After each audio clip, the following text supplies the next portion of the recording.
This is one of my favorite parts of what we do every week. It's called a community moment, and where we invite someone from the Oasis community to get up and share kind of a 10-minute or less, just a thought for the day. Sometimes it's a little life experience they've had. Sometimes it's a an idea from a book or movie you saw. I mean, we've had all kinds of great community moments. We'd love to get more of you to do them. So if you'd like to do one, please get with me, and I'd love to get you on the calendar. Today we are welcoming a veteran community moment presenter. Her talks are always fun, always learn something new. Let's welcome Marie Angell. In the 70s. Okay, it's got a mind of its own, that's all right, we'll pick it up in a minute. In the 70s, the U.S. Executive Secretary will be emancipated from her present battery of typewriters, dictaphones, and telephones. Her boss instead will dictate directly to a new breed of typewriter, which will transcribe what he says and instantly spew it back for him for editing by the secretary. She will then feed those changes back into the machine and order X number of photocopies of the final version. And when she needs to type, she too will do it verbally into her typewriter, multiplying her productivity by some 200%. While the authors of the book I took this from cannot agree that technology will move that rapidly in the 70s, we can visualize that these changes may well take place in the 80s. We do agree that the Secretary of the Future will know her way around interest rates, balance sheets, business ethics, tax deductions, and the stock market. Well, as with so many predictions, much of that has not come to pass, but many changes were made.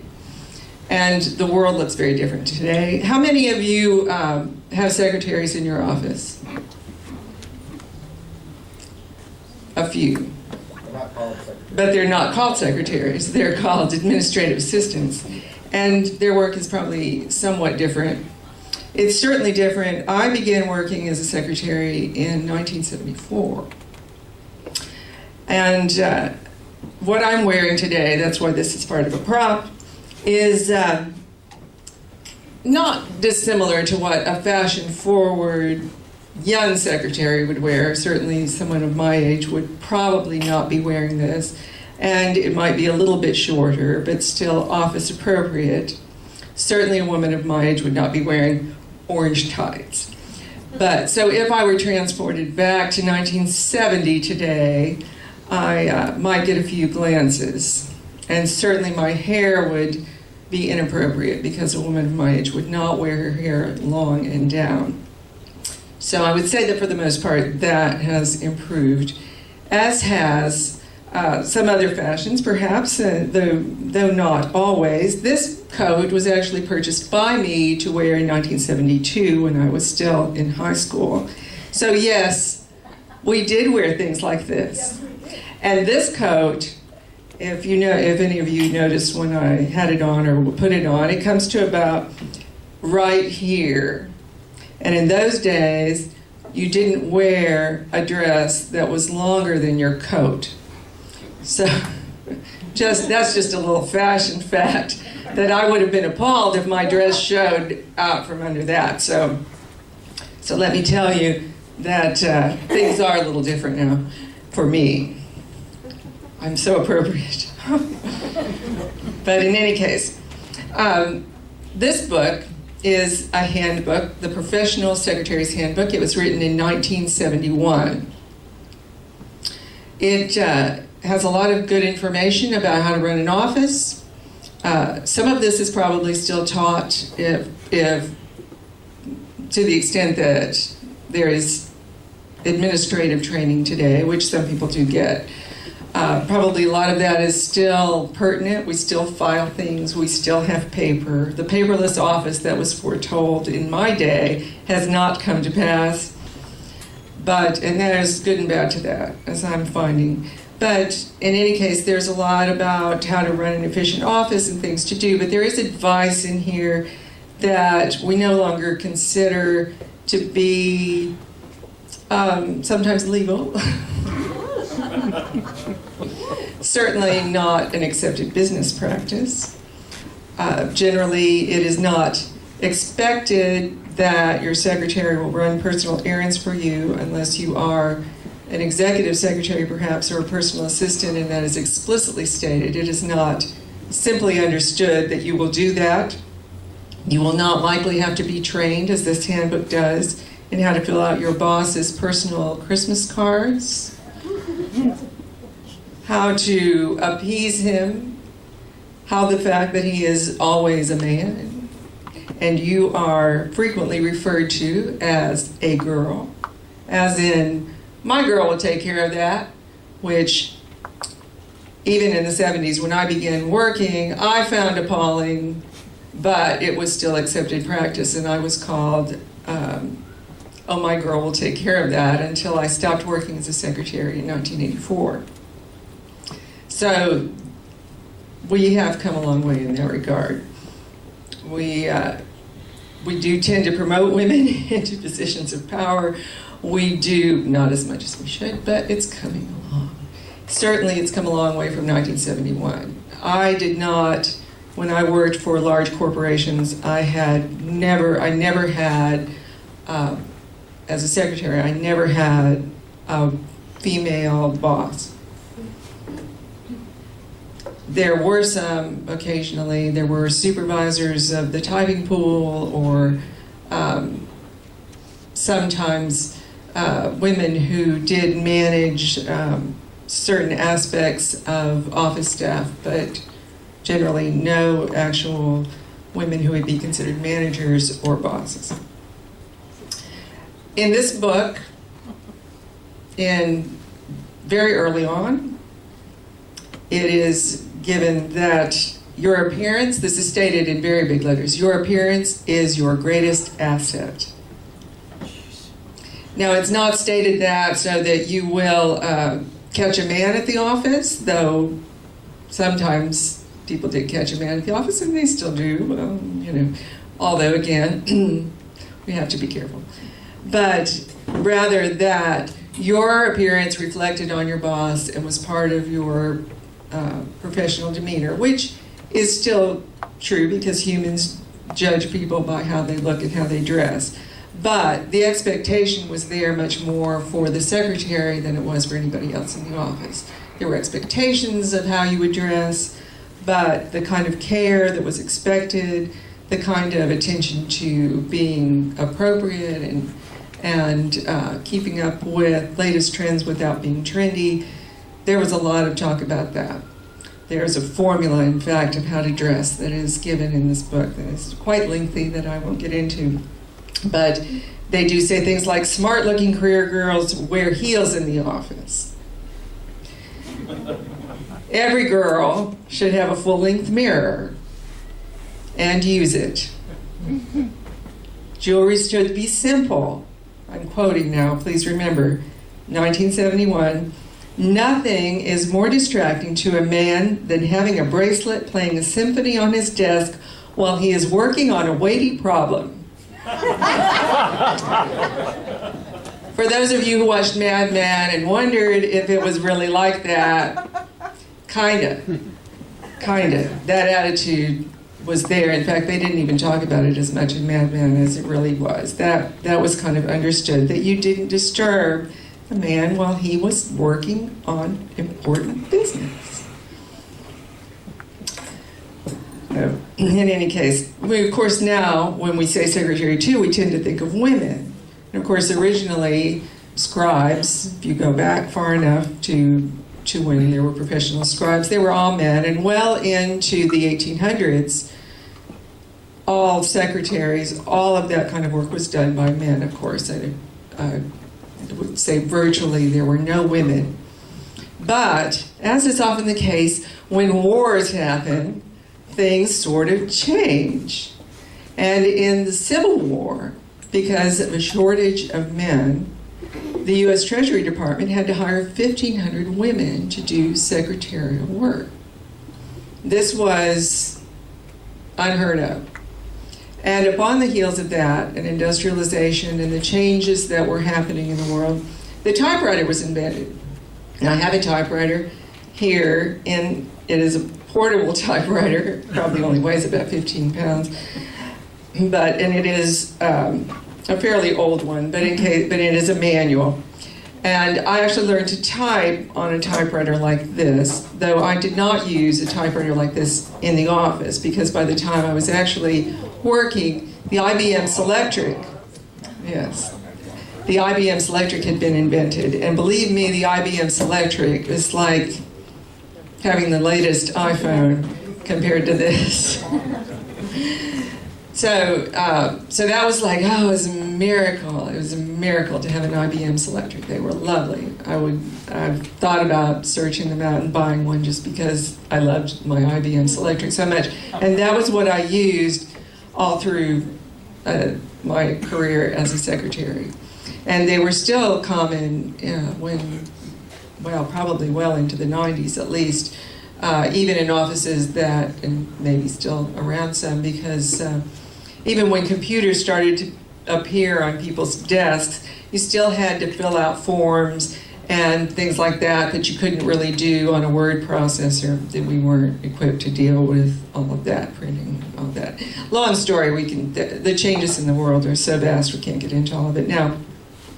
But in any case, once the typewriter was invented, it was thought, I'm sure correctly, that women were more dexterous than men. So with that marvelous dexterity, then women started to become typists and begin to enter the workforce a little bit more and be sought out. And so by certainly into the 30s, women had virtually overtaken men in the workforce as secretaries. And it also assumed a lot of office wife duties. And that was sort of understood, that women were good at that, so we'd let them do it. But in any case, there are lots of things that I could talk about that have changed, that are very different. The struggles that we had in trying to type a letter, and that if you made a mistake, how to correct it. And early on, you had to carefully erase it, and then you had the miracle of whiteout, which is a fabulous invention for those of you who are under the age of 40 probably and don't know what whiteout is. It's like a paint that you could paint over carefully. And there was a technique. You didn't just slap that stuff on. A lot of this stuff had a lot of finesse to it, and ways that you did it, and you tried to make it as invisible as possible. And in my second job as a secretary, I mostly typed letters, and it was imperative, really. I often had, if I had any mistake in a letter, I was a fast typist. It was my superpower. And I often would just retype the letter because my boss was so picky that he preferred that you didn't even see the whiteout on the page. And that was expected. And we used carbon paper to make a copy, and those were messy and difficult to handle. You probably have some of you are nodding your heads. You remember. I don't miss carbon paper. I don't miss it. I used to have black sleeves from having set it down. You try to be careful, but you set it down and you get it all over yourself. I had techniques for how I would cradle the carbon paper in between pieces of blank paper. And when the copy machine came in, it was thrilling to have a copy machine, but that was a precious gift in an office, to have a copy machine. It was expensive. They were finicky. They broke down all the time. Often the secretary is the only one who knew how to fix it. God forbid that anybody but the secretary changed the printer's ink, which was often messy, and you had to go in and fiddle with that. It would jam all the time. And in fact, my first job, I worked for an insurance company, and we did have a copy machine, but which we called a Xerox machine, and we made Xeroxes, because that's who initially made copy machines ubiquitous. But in any case, there was, in an office of probably 100, 150 people, there was one copy machine, and you had to actually write a requisition to say how many copies that you wanted. Walk it over to the copy specialist, and then later in the day, you go and see if your copies were done. You didn't stand there and make copies. And I also learned a lot of efficiencies and multitasking from having to make many, many copies and collate, because machines did not collate. They did not staple. They did not do laundry like they do now. They didn't do anything. They just, if you were lucky, made a legible copy. And if they didn't, and they broke down, you had to wait 3 or 4 days for a copy machine repairman to come. Those are just tales. We suffered. I want you to know we suffered.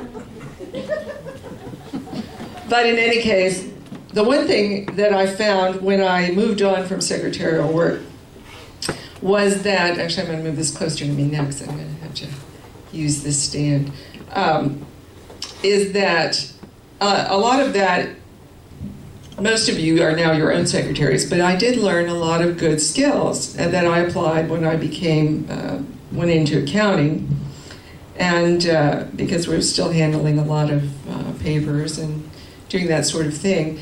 But one of the things, and I don't have time to really talk about all of those things, but there were 2 things that I wanted you to take away today.